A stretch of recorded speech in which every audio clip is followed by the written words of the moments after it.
Let's go. Okay. Good morning, everyone. Today, my group and I will be pitching our thoughts on the fourth challenge regarding the care for seniors. I'm here to introduce our app, Senior Society.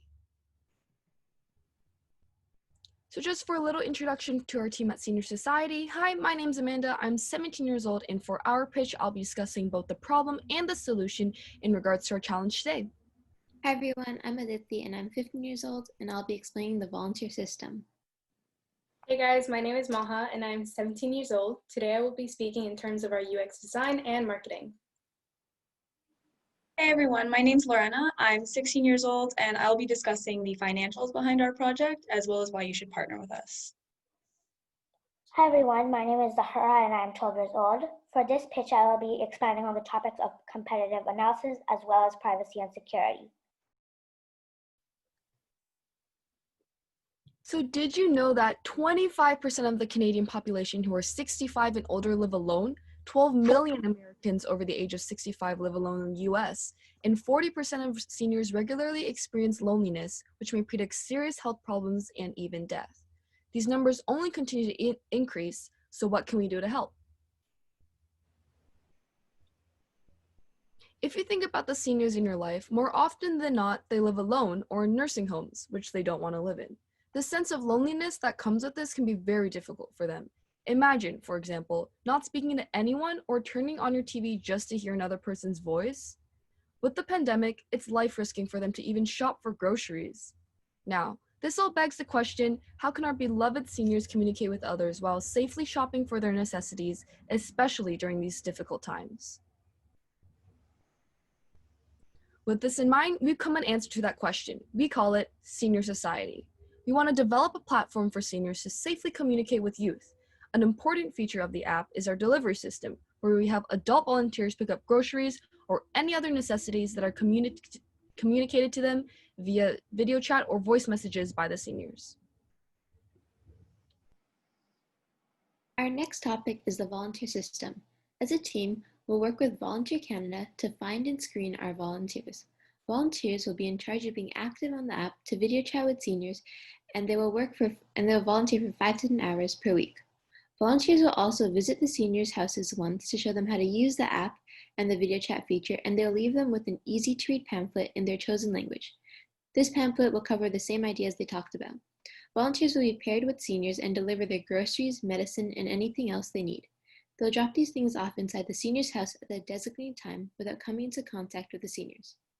Seniors that speak a foreign language will be paired with a volunteer that speaks that language. Some precautions that the volunteers will be taking to prevent the seniors from COVID-19 are that volunteers will need to be tested 4 days before their initial visit with the seniors. They'll need to wear masks and gloves at all times, and the use of face shields will be optional. Before and after the meeting, the volunteers will wash their hands, and all supplies they bring must be sanitized thoroughly. Volunteers will avoid direct contact with seniors unless absolutely necessary and have to stay at least 6 feet away from them. All right, so let's move on to our next topic, UX designs. The group and I decided that we want this app to be colorful so that when users view our work, it doesn't look like a complete stick in the mud. We wanted to create something that would catch an average person's eye, and in order to accomplish this goal, I've learned that pictures are a big deal in a simple pitch like this. They help make our design more visually appealing. Since this app is designed for seniors, we know that their eyesight isn't at their best compared to what it was like when they were younger, so large visuals and big fonts are essential. The technological era itself is a pretty tricky business to navigate through, even as a teenager myself. So we plan to make the app easily accessible, like having an account or login page so that there is no struggle getting onto the home page, and simple icons that automatically connects to their site when clicked upon. For example, if you wanted to talk to your granddaughter, you would simply click on their photo and it will bring you to a page where you can call or chat with them.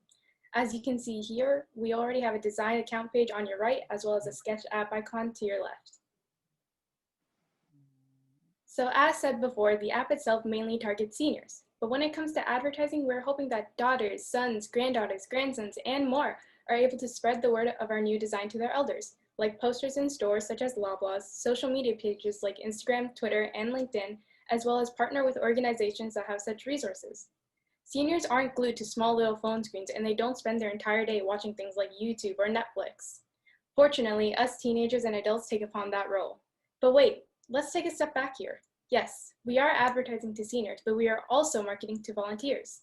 A teenager in high school would highly benefit from volunteering for senior society, like obtaining volunteer hours, community involvement, and even reference letters. And yes, we have decided to make a catchy slogan, hoping that it will stick inside your head for the rest of this presentation. A helping hand at your command. It is quick, simple, and has a fun little rhyme to it.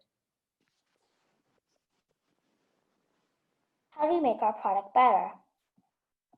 In order to provide security for the seniors, we will ensure that every user will agree to a privacy policy and terms and conditions that include not repeating private information, taking the groceries directly to the senior after sanitizing them in the case of the volunteers, and more.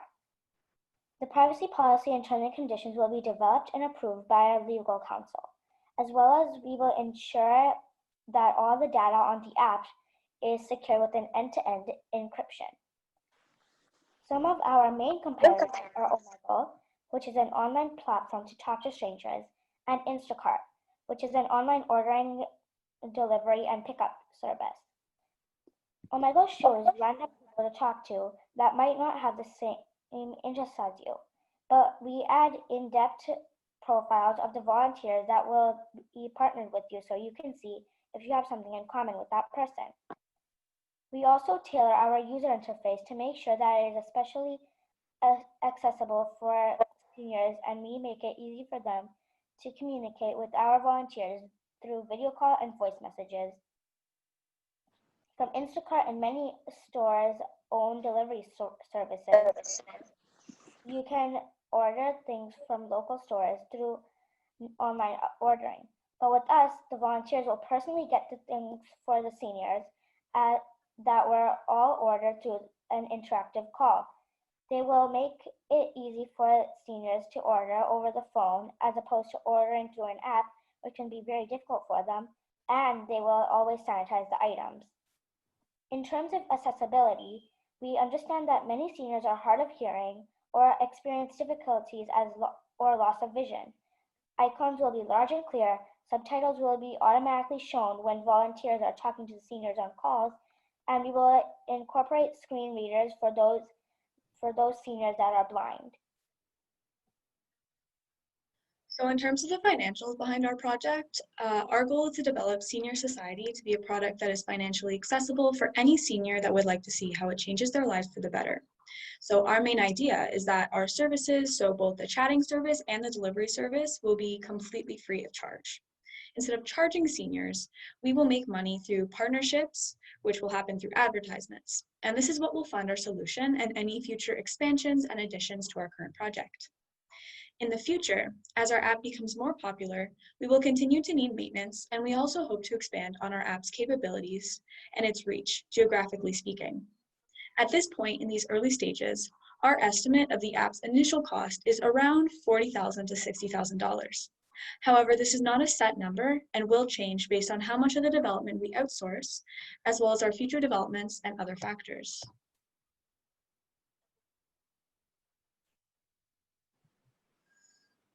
Now for the part we've all been waiting for. Why should you partner with us?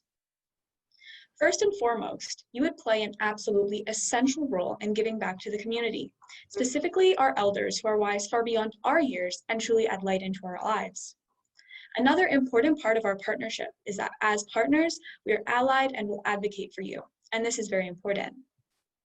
In terms of the impact you will make, through our own respective platforms, we will extend each other's platforms to reach more people so that our respective business solutions and our shared vision of a stronger emphasis on care for our seniors, who are some very important members of our society, can be achieved.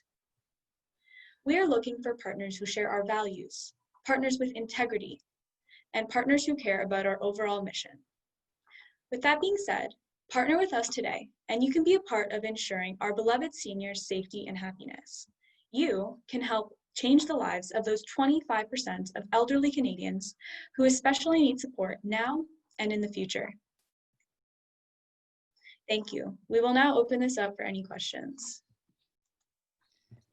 Thank you, guys. Oh my God, you're actually on time. This is pretty awesome. That was actually really amazing. Clap for you guys. So we have our lovely volunteers who's going to help us give some feedback and ask some questions, Selena Latchman and Christina Latkan.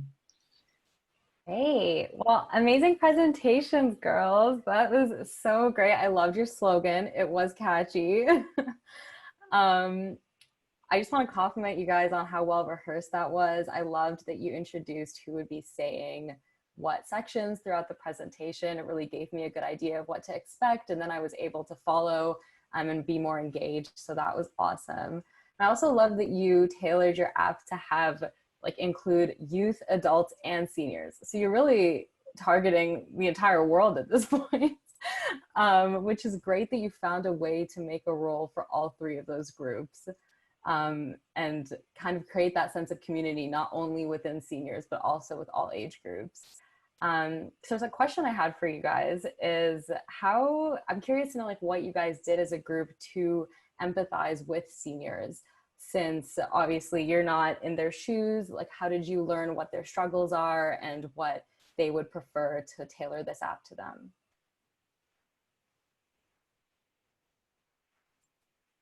Okay, maybe I can answer that. So we did a lot of research regarding, just like we said about the facts at the beginning, about how they're so lonely. A lot of us actually in our early discussions deciding what we wanted to focus on, we shared some stories of our own personal lives in terms of the seniors we know. One of the group members talked about their uncle. I talked a lot about my grandfather, and we actually used an example of that in the intro. So we used both our personal experiences as well as some research in terms of the statistics and stuff to kind of tailor to what we think they would need, just because I know personally, I think my grandfather would really benefit from this, and I know everyone else's would probably, that are in similar situations, would probably benefit as well. Yeah. That's wonderful. Thanks for that answer. Another question I had was, I know that you guys took into consideration visual impairments, and so you talked about making your app have lots of icons and have larger fonts. You also mentioned that you wanted it to be very colorful so that it was fun to look at. I'm curious if you did any research as to how that would affect seniors, especially when your vision isn't as well in your older age. Are there color impairments that could conflict with the fact that your app is so colorful, and how could you maybe improve that?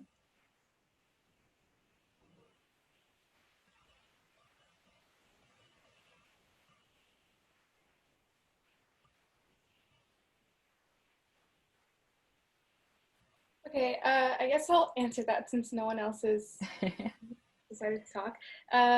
So in terms, we have talked before about in terms of color, not being too colorful or the colors clashing together so it won't affect those with their visual impairment.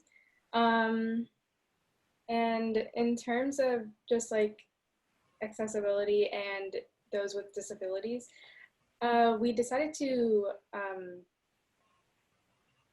sorry, there's a word that I'm trying to get, but it's at the tip of my tongue and I can't really get it. So that's really annoying. No worries.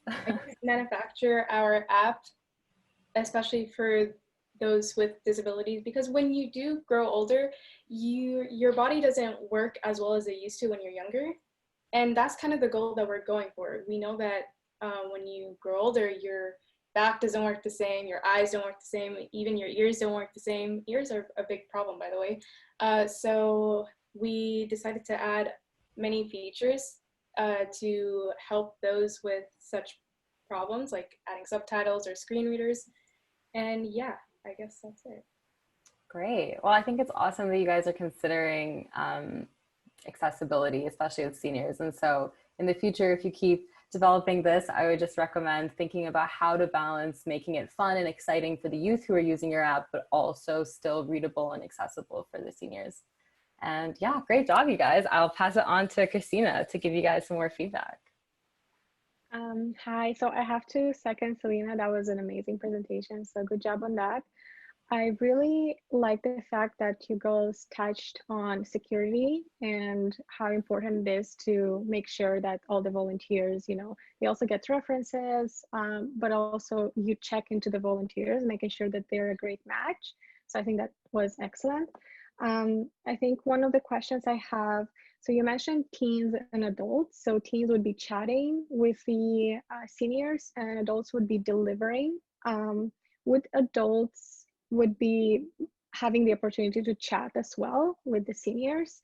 And if so, how do you match them? And do they meet in public, or do they meet in the seniors' homes, or do they stay on the phone only, or call like offline or online?